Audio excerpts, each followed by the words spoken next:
आपल्या सगळ्या पत्रकार बांधवांचं मी या पत्रकार परिषदेच्या निमित्तानं मनापासून स्वागत त्या ठिकाणी करतो. खरं तर गेले 2 दिवस आम्ही सगळी मंडळी अशोकदादा राक्षांच्या संदर्भामध्ये मुंबई हायकोर्टामध्ये होतो. त्यामुळे 2 दिवस आपल्याशी संवाद साधता त्या ठिकाणी आला नाही.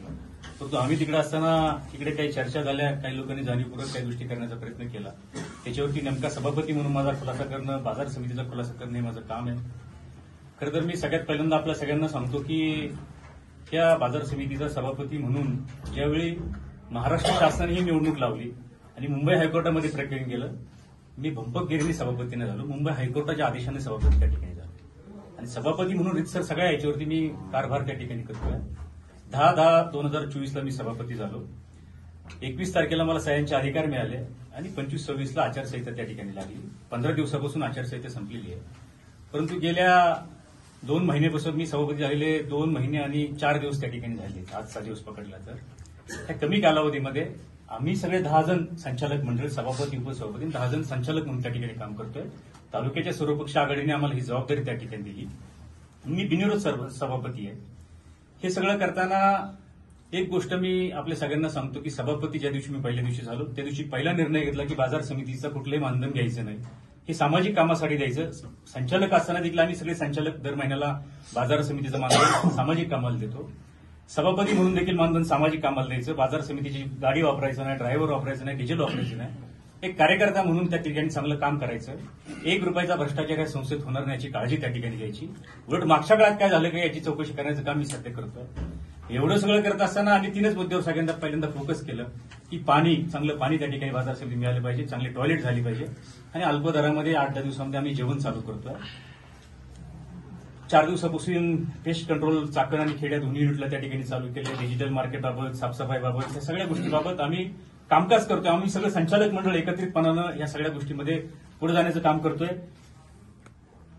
काल एक बातमी एका न्यूजपेपरला त्या ठिकाणी आली. त्या बातमीचं मला फार शैल्य वाटलं आणि पत्रकारांनी असं जबाबदारीनं करू नये अशी माझी सगळ्यांना विनंती आहे. की बातमी काय दिली की बाबा खेड बाजार समितीचे सभापती भंपक. ठीक आहे बाबा, माझ्याबद्दल काय बोललं काय हरकत नाही, कोणाची तक्रार असेल की असेल. परंतु इथं दिलंय की हेच दारूचे दुकान ज्या बांधकामासाठी झिंगखेड बाजार समितीच्या संचालकांना मंडळाला वाटू लागले. मी एक गोष्ट सांगतो, माझ्याकडे सगळे पेपर आहेत. एकतर हे बांधकाम मी सभापती व्हायच्या अगोदीच आहे. मी सगळ्या त्याच्या खोलामध्ये गेलो.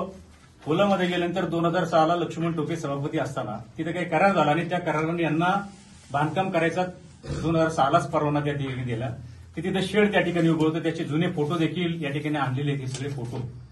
आणि असं असताना त्याचे मी सभापती झाल्यानंतर त्याच्या आधीच हे सगळं काम झालं. त्याचं रिन्युएशन त्यांनी काहीतरी काढलं होतं. सभापती झाल्या माझ्या लक्षात आलं की इथं काहीतरी चाललंय. मी म्हटलं तुमचे कागदपत्र काय? सगळ्यात पहिली बाजार समितीची नोटीस त्यांना दिली.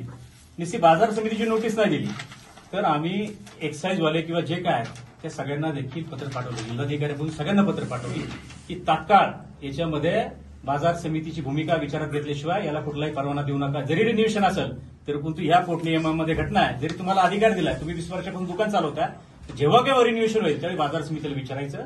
आणि हे सगळे जर मला त्यांना त्या पेपरमध्ये असं दिलं की सभापतींचा याला वरद असतंय, अरे एवढी भूमिका मी अशी घेतोय की मी 1 रुपया मला भ्रष्टाचार करायचा नाही, मला गाडी वापरायची नाही, मला तिथलं चहापान घ्यायचं नाही आणि बेछोलट आरोप जे आहेत हे मला अतिशय व्यथित करणार राहिले की राजकीय जीवनामध्ये काम करताना तुमच्या प्रतिमेला जर कोणी हानी करत असेल ते एकदम चुकीचं आहे. आणि मग त्या दृष्टीने आम्ही सगळ्यांना ऑलरेडी दुसरी गोष्ट याच्यात धक्कादायक गोष्ट अशी आहे की राज्याचे उपमुख्यमंत्री अजितदादा पवार यांच्या जवळच्या विद्यमान आमदारांनी मला त्या संदर्भात फोन केला की त्यांना मदत करा.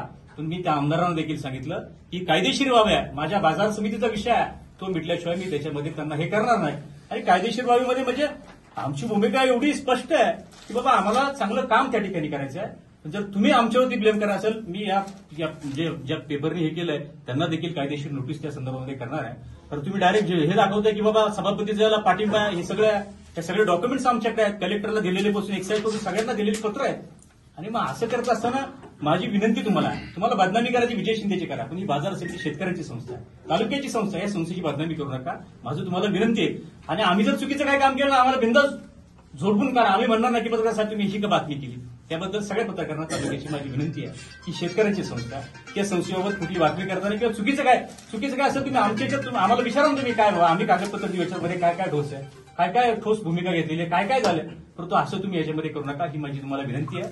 याबाबत देखील कायदेशीर बाबत आम्ही वकिलांना दिलंय आणि पुढे काय करता येईल याचा देखील आमचा सगळ्यांचा प्रयत्न त्या ठिकाणी चालू आहे. दुसरा महत्वाचा मुद्दा अशोधवादांच्या बाबतीमध्ये काही प्रशासनानं चुकीचा राजकीय दबाव याला जोडून एक प्रश्न ते दारूचं दुकान बंद करणार. हो कायदेशीर त्याला जी काही तरतूद आहे आता मुळामध्ये एक गोष्ट अशी आहे की 2006ला जे सभापती होते त्यांनी ते बांधकाम करायला परवानगी दिली. आता त्यांनी फक्त रिन्युएशनवरचं केलंय ते पण मी सभापती व्हायच्या आधी. आता कायदेशीर त्याच्यामध्ये काय त्यासाठी आम्ही बाजार समितीचं म्हणणं ऐकल्याशिवाय एक्साईज पासून सगळ्यांना हे 6 तारखेलाच पत्र मी दिलंय. एक्साईज पासून सगळ्यांना दिलं 6/11ला एक्साईज पासून सगळ्यांना पत्र दिलं की याच्याबाबत कायदेशीर हे जे काय ते आम्हाला कळा ना बाजार समितीला विचारात घ्यायच्याविषयी काही करू नका. भूमिका आमची आहे आणि आम्हाला ते स्पष्ट म्हणताय की बाबा सभापतींच्या आशीर्वाद चाललंय. अरे लोकांच्या मध्ये काय प्रतिमा हा माणूस बोलतोय म्हणतो बाजार समितीची गाडी वापरणार नाही आणि एका बाजूला सभापतींचा आश्रय. मी मनसर बाजार समितीला भेटायला गेलो त्या लोकांनी कौतुक केलं आम्ही सगळा स्टाफ घेऊन गेलो आमचे संचालक घेऊन गेलो ते बोलले अरे ऍक्टिव्ह सभापती आहे सगळी लोक घेऊन आले प्रशासन घेऊन आलाय तिथलं काय मनसरचं पॅटर्न आहे आम्हाला इकडे दाखवायचं. तिथल्या उपसभापतीचा मला फोन आला शिंदे साहेब तुमची बातमी वाचली आणि तुम्ही दारूच्या दुकानाला पाठिंबा देता याचा आमच्या तिथल्या सगळ्या धक्कादायक बसला. तालुक्याच्या जनतेला कळेल परंतु बाहेरच्या लोकांना काय करणार. अशा जर चुकीच्या बातम्या यायला लागल्या तर चांगलं काम कशासाठी करायचं.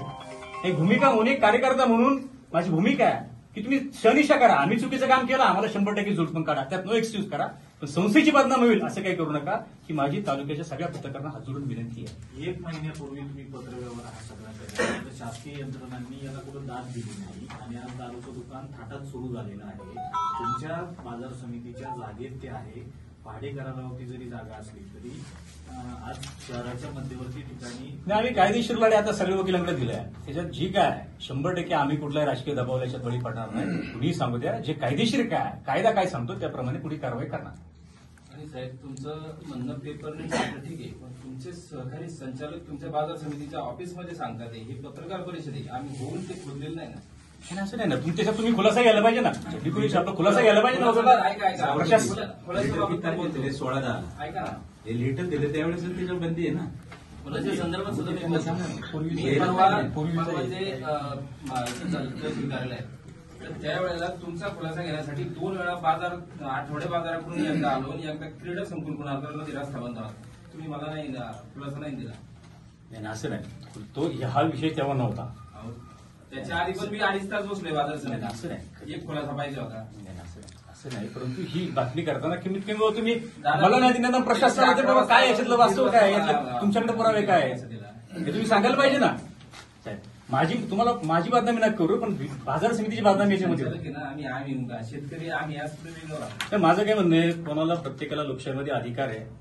आम्ही पण मागच्या काळात संचालक म्हणून काम केलंय आम्ही सगळ्यांना बरोबर त्यांना विरोधाला विरोध नाही केला चांगल्या कामाला आम्ही पाठिंबा दिला. उद्याच्या काळात ते आमचे संचालकच आहेत त्यांच्याबद्दल काय माझा रागरोष नाही परंतु एक गोष्ट आहे उद्या कुणी काही सांगेल ताजमहाल माझ्या नावं करायचं पण पत्रकारांनी शहानिशा केली पाहिजे. तुमचे संचालक नाही असू दे ना तुम्ही एका टेबलवर बसून विचार करताय ना संचालक 100% असू द्या परंतु याच्यामधली शहानिशा काय याला आपल्या बाजार समितीने कधी परवानगी दिलेली आहे हे किती वर्षापूर्वीचं आहे यानंतर बाजार समितीने काय कारवाई केली हे सगळ्यांची शहानिशा करायला पाहिजे ना. कलेक्टर एक्साईजला आम्ही पत्र पाठवलंय त्याच्यात आणि 25 दिवस मार्केट कमिटीला कोण संचालन नव्हतंच ना इलेक्शन लागली होती ना. आणि मी माझ्या अगोदरचा हा प्रश्न आहे तरी पण मी आल्यानंतर बाबा नाही जे काय कायदेशीर आहे तातडीने मिटिंग आमच्या परिषद घ्या असं बाळासाहेब आणि हे काय आता चालू संचालक सभापती झाले म्हणून ते दारूचं दुकान उघडले असं काही नाही ना. हे 20-25 वर्षापासून ते दारूचं दुकान नेमकं ह्याच काळात का 100% नाही उलट आमचं तेच म्हणणं आहे. आता नवीन सभापती झाले तुमचे वाईन शॉपचं दुकान उघडले हे 25 वर्षापासून माहिती आम्ही त्या ते परवाच्या पत्रकार परिषदेचं उत्तर देण्यासाठीच आज आपण बसलोय ना. लगेच करा म्हणून ते 2 दिवस लेट झालं 2 दिवस आम्ही फक्त माझी विनंती राहील मात्र बाबा या शहानिशा करताना कारण पेपरने काय केलं तुम्हाला तुम्ही बोलायचं मग समजा संचालक नसतं तर मग बुद्धच रेकॉर्डात नाही घेतात. नाही तसं नाही. तुम्ही शहानिशा केली काय पाहिजे. सांगत ते नाही चुकीचं आहे. कोणी बी कसं ते 3 संचालक होते. कायदेशीर कारवाई करणार का त्या 3 संचालकावर करणार का तुम्ही पत्रकार कारवाई ही चुकीची माहिती दिली म्हणून त्याच्यावर कशी कार्यवाही त्यांना अधिकार दिला लोकांनी निवडून दिला. उत्तर देऊ नका. काही प्रशासनाकडे तक्रारी त्या ठिकाणी झाल्या इलेक्शन होऊन जवळपास 1.5 वर्ष त्या ठिकाणी झालेली आहे. आणि 1.5 वर्षानंतर काही पॉलिटिकल हे तयार झालं. दादा जवळपास 2015 पासून संचालक आहे. हे दादांची तिसरी टर्म ना दादा, तिसरी टर्म त्या ठिकाणी त्यांनी आर्थिक दुर्बल गटातूनच आहे. पण आज असं काय झालं तर आम्ही सगळी माहिती घेतली. काही लोक म्हणतात 87 लाख त्यांच्या खात्यावर येते वगैरे वगैरे, पण असं काही नाही. आम्ही त्याच्यामध्ये वकिलांशी देखील चर्चा केली की बाबा याच्यामध्ये तुमच्या खात्यावर किती पैसे हा महत्वाचा मुद्दा नाही, तुमचं बॅलन्स शीट काय सांगताय. एखाद्याकडे 100 एकर जमीन आहे पण त्या शेतीचं उत्पन्न शासन ग्राह्य धरत नाही. तुमचं बॅलन्स शीट काय सांगते, तुमच्याकडे उत्पन्नाचे स्रोत काय, तर त्यांच्या नाव फक्त 10 गुंठे जागा आहे. किती गुंठे आहे, त्यामुळे आम्हाला खात्री आहे. त्यामुळे आम्ही तात्काळ मुंबई हायकोर्टामध्ये गेलो. प्रशासनाने राजकीय दबावाने काही त्या ठिकाणी झाल्याची आम्हाला शक्यता त्या ठिकाणी वाटते. आम्ही तात्काळ मुंबई हायकोर्टात गेलो. कोर्टानं आम्हाला सध्या स्टे दिलेला आहे आणि आम्हाला खात्री आहे की आमची न्यायिक बाजू जी आहे, जी खरी आहे, त्या दृष्टीने आम्ही पुढे त्या ठिकाणी जाऊ. आता हा सुद्धा विषय कोर्टामध्ये आहे, तर तुर्तास दादांना त्यांनी अभय त्या ठिकाणी दिलेला आहे. त्यांचे जे गावचं एक गोष्ट आहे की काही लोक म्हणतात 87 लाख आहे, पण त्याच्यामध्ये एक गोष्ट अशी आहे की त्यांच्या गावचं मंदिराचं जे देवस्थानचं काम चालू आहे ते काम करताना ते आणि अजून एक गावातील सहकारी आहेत. बोलू नंतर त्याचे जे हे आहे त्यांच्या जॉईंट अकाउंट आहे, ते काही एकट्या दादाचा विषय नाही. जॉईंट अकाउंट नाही झालं.